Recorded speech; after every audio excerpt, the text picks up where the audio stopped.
Hey everybody, it's Casey Williams. Earlier this spring, I was out in California driving the brand new 2024 Subaru Impreza, and especially the RS model. I really liked it a lot. We're strafing through the vineyards, really having a good time. But I really want to get one back to the Midwest and see if I liked it as much. I mean, it's one thing to drive it in California. It's another thing to get it back home, drive it through city traffic, drive it through cornfields, and really see what it's like back here. So this week we have the 2024 Subaru Impreza RS. Let's go for a drive. So the RS is not a brand new model, it's a return of an old model.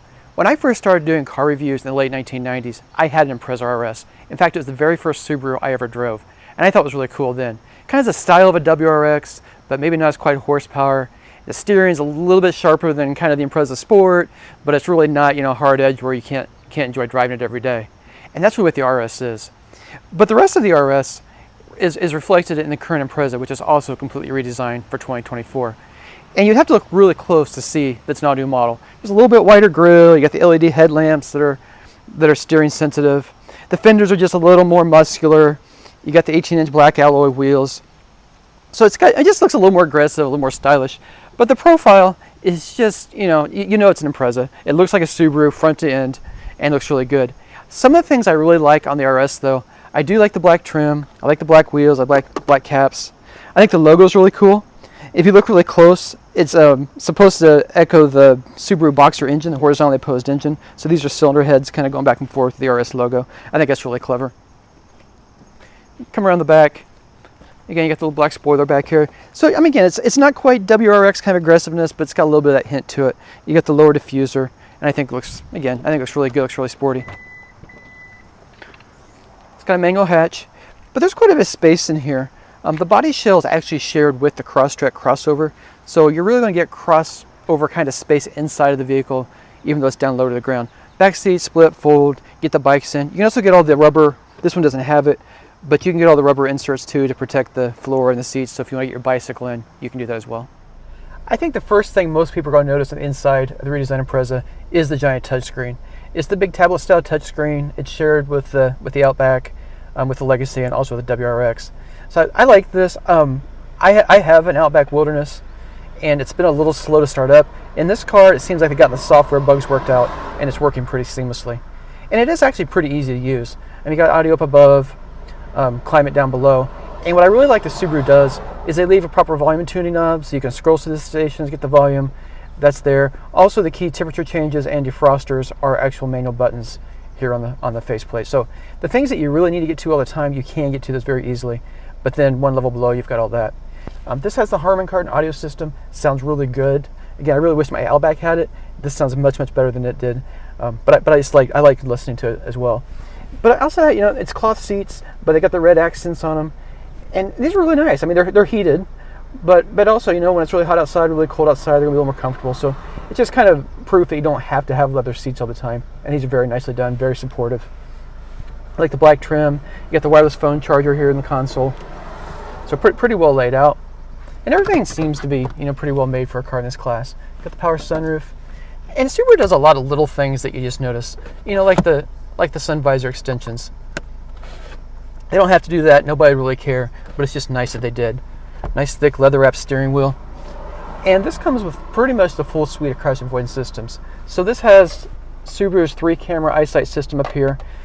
It's what they've really done for their crash avoidance system for many years, and works out pretty well. It manages the adaptive cruise control, automatic emergency braking, lane keep assist. This also has a blind spot warning system.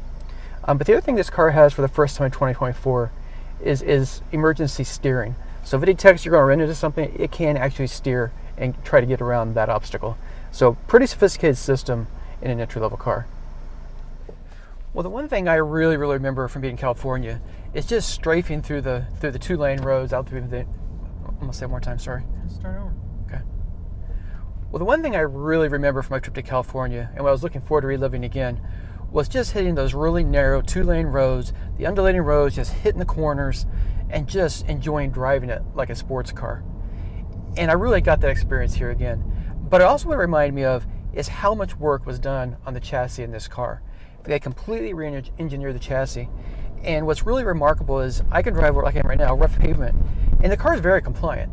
Out on the highway, you come off a bridge, it just, it floats down the road very nicely. You can drive through city traffic, hit the potholes, and the car just drives very nice.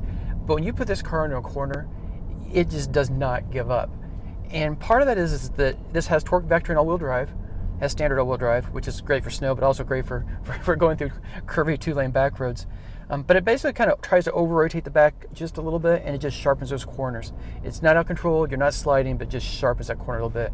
The other thing is the engine, being a Subaru horizontally opposed engine, it's a flat engine, and it sits down very low in the chassis.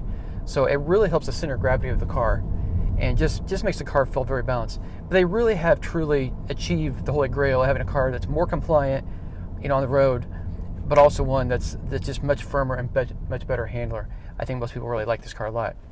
All that though, this also gets the upgraded 2.5 liter 4-cylinder engine, delivers 182 horsepower, 178 pound-feet of torque. That's not a lot of power, but it's plenty of power in a car like this. And again, if you really feel like you need the turbocharged power, you can get that in the WRX for just a little bit more money. This has a continuously variable transmission, which I don't always love, but you can paddle shift this through 8 preset gear ratios. So if we drive on the 2-lane roads, kind of have some fun, just paddle shift it, and it drives very much like a manual transmission car would. I'd really like it to have a real manual transmission, because I think this car really deserves one. But for everyday use, I think this is the best. But again, I had this week out driving the car, and it really did. I spent quite a few miles on the highway just driving it back and forth in city traffic. And then I took my daughter this weekend, and we really did go find some 2-lane roads through the cornfields. Just had a blast with it. She had a good time and enjoyed the drive. One other thing about this car, being a little compact Subaru, it gets pretty good gas mileage. 26 miles per gallon in the city, 33 on the highway. So I think, for somebody who wants a very sporty car that's very practical, again, you can put the bicycles in the back, you got the hatchback, it's got a roof, it's got the roof mounting points, you can put a roof rack up there for the bicycles and the kayaks. And being a small car, you're actually down lower to the ground, so it's actually better for that anyway. But I think overall, it's just, if you want a sporty car, have fun on the weekends, but something that's just very practical, very economical every day, this is a great car for that. Well, one thing that Subaru is really well known for is value. And this car definitely is up to that too. So the brand new Impreza starts under $23,000, making it one of the lowest priced all-wheel drive cars available. But this one, everything on it, and a car you'd thoroughly enjoy every day, $28,975. And I think if you're in the market for a car like this, I think you'd really enjoy it. Well, next week, another fun ride. And until then, storm forward.